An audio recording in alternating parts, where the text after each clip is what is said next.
look forward, big money, no whammies. Take me to the first fight, Gage. UFC 264 on Saturday, July 10th. What are we looking at? Tasty. This card is fucking amazing. This card was a woman. She'd be Margaret Robbie. That's how fine this card is. We start off with our boy, Sugar Sean O'Malley. Let me just tell you, we're big fans of you here, and we fucking love to watch this guy fight. If you ever seen Poetry in Motion, this definition in the mixed martial arts game. Welcome to the Sugar Show, baby. You know, a lot of people like to say, oh, there's this hype around Sean O'Malley because he's a character, he colors his hair, he does the rainbow, he's a very unique personality. I think that's why the UFC finds it so easy to market the guy. But just from a skill perspective, he's one of the best kickboxers in the 135 division, and technically speaking, might be one of the better kickboxers in the promotion, just flat out. The dude's got serious skill and serious power. It's fucking criminal that this guy is not ranked. Coming in at 13-0. Cough, cough. I know this says 13-1. It's 13-0. It's 13-0. But he's coming in the bantamweight division. That's 135 pounds for you casuals. 5'11" with a 72-inch reach. He's quite tall for being 135 pounds, and it shows in his fights. Coming off a win versus Almeida. Coming off not a loss versus Marlon Vera. But that's not a loss. Take it back. It's not a loss. Knockout Eddie Wineland. You know, all of this stuff. Like, I mean, guy's phenomenal. His record shows it. He's electric. He's literally the next youngest thing to Conor McGregor. Like, he's on the path to fucking stardom, and you heard it here first. He's the next Conor McGregor. He just has to keep on doing what he has to do. Now, his opponent, the guy that's making his UFC debut, Kris Moutinho, coming at 9-4, 5'7", so there's a big 4-inch height disadvantage and a 2-inch reach disadvantage for him. And he's going off 2 wins here, but he's never found the UFC and fought on these lower promotions. So it's going to be interesting, but I'm just going to put this out here now. It's big balls in Cowtown time. Zach, what are the odds? Hold on, because they're bad. I mean, I can tell you right now, Sugar Sean is going to be minus 800 or higher. So, I mean, it's going to hit. Let's just be honest with ourselves. It's going to hit. I'll pull it up. It's a great parlay pick, and it's absolutely something that I see value in if you're going to play it next to other things. And even if you're not, put all your money on this card and make it like betting Trevor Lawrence to go number 1 to the Jaguars. Sean O'Malley is minus 800 even, but I mean, that's just like logic. It makes so much sense. This guy's never fought in the UFC before.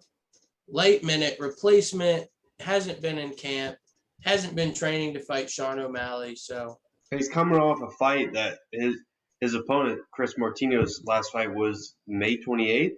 Mm-hmm. So he hasn't even had that much time to recover, even though he's coming off a win. But give us some tasty prop action. Yeah, prop. Don't mind if I do, because let's just call a spade, say it how it is. This guy, what's his name? Kris Moutinho. I have to call him by name because I respect the shit out of this dude. He's got massive, big old meaty clackers swinging between his legs. Respect the world out of you for stepping up to fight Sugar Sean O'Malley on short notice. But poor guy, this is just not going to work for you, man. Fight doesn't go to decision at minus 450. Not great odds, but if you parlay those together, you get better odds. I'm not 100% bullish on minus 170 that the fight's under 1.5 rounds, but I'm not unconfident in it either. I could absolutely see that hitting. And then the big one. With your point here, man. I mean, we saw Sean O'Malley literally walk away from a TKO win in the first round in his last fight. So like, there's no sense on betting on that because he literally let the man up and continued to beat the shit out of him for 2 more rounds, and then said, "Oh, let me finish you in the 3rd round. I'm done with you." And No, yeah. I definitely think the tastier prop, the tastier bet here is that O'Malley wins by TKO minus 275. So let me just go to my little bet calculator and make us a little prop bet on, let's see, the fight doesn't go to decision, the fight ends by TKO, and O'Malley wins money line. I mean, it's not going to give me great odds, I can tell you that, but I don't think it's going to be the worst thing we've done yet either. Minus 800 at minus, let's see, 425 was one of them, minus 450 and minus 275. needless to say, people, we're fucking very confident Sean O'Malley's going to get this done. You could pencil us in the shocked, almost more than shocked if he didn't win. And we are so fucking confident that he is going to win.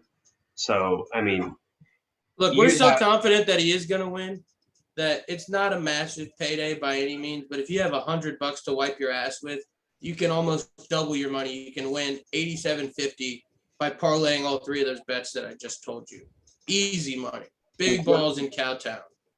All right. It's an $87 parlay off a $100 bet. Yep. What O'Malley winning? O'Malley money line. The fight doesn't go to decision, and O'Malley wins by KO or TKO. I mean, that's as good as you're going to get. I mean, I don't see this fight playing out any other way. No offense to my boy Kris, because you are my boy now. We'll try to get Kris Moutinho on the podcast. Hopefully, y'all get on and watch that. Fucking balls kicked in this weekend. Poor guy. I haven't watched any tape on him. I haven't watched any film, but that's just because I just don't think that he's going to be able to keep it. I don't think he's going to be able to keep up with Sugar Sean. The Sugar Show all day. You know where I was about to say, hammer down, big balls in Cowtown. We're freaking confident on this one. We're going to start the main card, off 1-0. So take us to the next fight, Gage. What do we got coming up after that? All right, pal. Coming in next, we have the ladies in the bantamweight division. We have Irene Aldana coming in at 12-6, 5'9", with a 68.5-inch reach. She is coming off a loss to, yes, the infamous Holly Big Dick Holmes. Yes, You may know her as the lady that ended pretty much fucking Ronda Rousey's career. Anywho, she's top 5, I believe, bantamweight, which is 135 once again, the women's division. Yes. She's pretty good. She's a technical striker, but we'll get our picks a little bit later. But first, we're going to talk about Foxy Yana Kunitskaya on that 14-5, this sexy Russian. I was about to say, I didn't know if her name was actually Foxy or if you had made that up. I mean, look at this. Foxy, I say. Anywho, same reach, 68.5, 5'6". She's also married to the fucking Greek statue known as Thiago Santos. Anywho, coming off 2 wins, they both have a common opponent, Ketlin Vieira, which they both won. Yes, they both beat her. So, yeah. And she has respectable wins. Her loss to Cris Cyborg, obviously. I mean, not many people are being Cris Cyborg. Lady Vanderlei. Yes. Vanderlei, Silva, and heels and lipstick. Anywho. Back to our fight predictions. So, Zach, Yana or Irene? What are your thoughts? I gotta go Irene Aldana here. I watched both of them fight. I watched multiple of their fights, especially the shared fight against Caitlin Vera. And I'm not all that impressed with Yana Kunitskaya. I think she definitely has some skill, so no disrespect intended. But for the 135ers, being one of the heaviest women's divisions, She doesn't hit very hard, in my opinion. I don't think she moves incredibly well. Like, I don't think she's putting out incredibly high output numbers. I think Irene Aldana is going to move well. I think she's going to touch her up. And I've seen her put the power on people. So if Yana gets caught with anything, I think she's going to go down. Am I going to bet on that? No, but solely based on the fact that Yana Kunitskaya got a decision win over Caitlin Vera after I thought she did not win that fight. Left a bad taste in my mouth. So I'm going Irene Aldana, and I'm locking it in. You know, when I watched that fight real time, I really thought that Yana lost that fight. She did Agreed. not. She did not, however. But I did, going back and I watched this earlier today. Yes, Aldana did knock out Vera, and she showed tremendous power. However, she was not winning that fight up until she knocked out Vera. She was getting touched up, and like that, it scares me when a fighter just walks through everything and does like the turtle position. Like I'm not a big fan of that. Like she shows head movement until she gets into the pocket and tries to throw. Yeah. But that's an issue for me. Also, she had good takedown defense, and like they both have pretty respectable takedown defense. Yes. I see this being a stand-up fight myself. I see it being a stand-up fight, but this is where I see. I think Yana Kunitskaya is going to win this fight. She's going to win this via cage work and up against the octagon. I think the clinch work is going to be just kind of her main tactic here. I think she's going to pound her in and get her in deep with elbows, get up in close, not stay at range because Aldana is a very technical striker. I think she can take her down, and I think she can hold her down. Yana. She's not heavy. I'm not trying to say she's fat or anything, but she can hold down an opponent, and she's very strong. And Agreed. I think that's going to be her game plan. And like you saw that from Vera, because Vera's last fight was against Yana, and she was like, "I'm not trying to get knocked out again," because she just got knocked out by Aldana. So I just see it going that way. I think there's going to be a lot of clinch work involved. It might be a boring fight, but I'm going to take Yana here. No, yeah. My only real caveat there is in my own head, I think Yana is going to have a more difficult time transitioning to the clinch from just the open footwork stand-up because Aldana's footwork on the feet is pretty technical.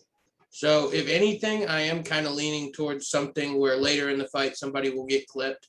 I'm not really sure. I'm going to go Aldana with the clipping and the victory, but couldn't be any less surprised if it went the other way. Yeah, especially, looking at the odds, everything's close this week, man. The second biggest favorite, minus the Sugar Show, who, again, is fighting a short notice replacement, is minus 225. Everything on this card is in the 100s pretty much. It's very close. And here we're looking at Kunitskaya is a plus 100 dog, and Aldana's only a minus 115 favorite. So it's about as close to even money as you can get. Did you say plus 100? Plus 100. Damn. That's even money, eh? Pretty close. Plus 110 both ways. Oh, plus 110. Yeah. Okay. Yeah, I don't see there being a huge favor. Like, there's money to be made here.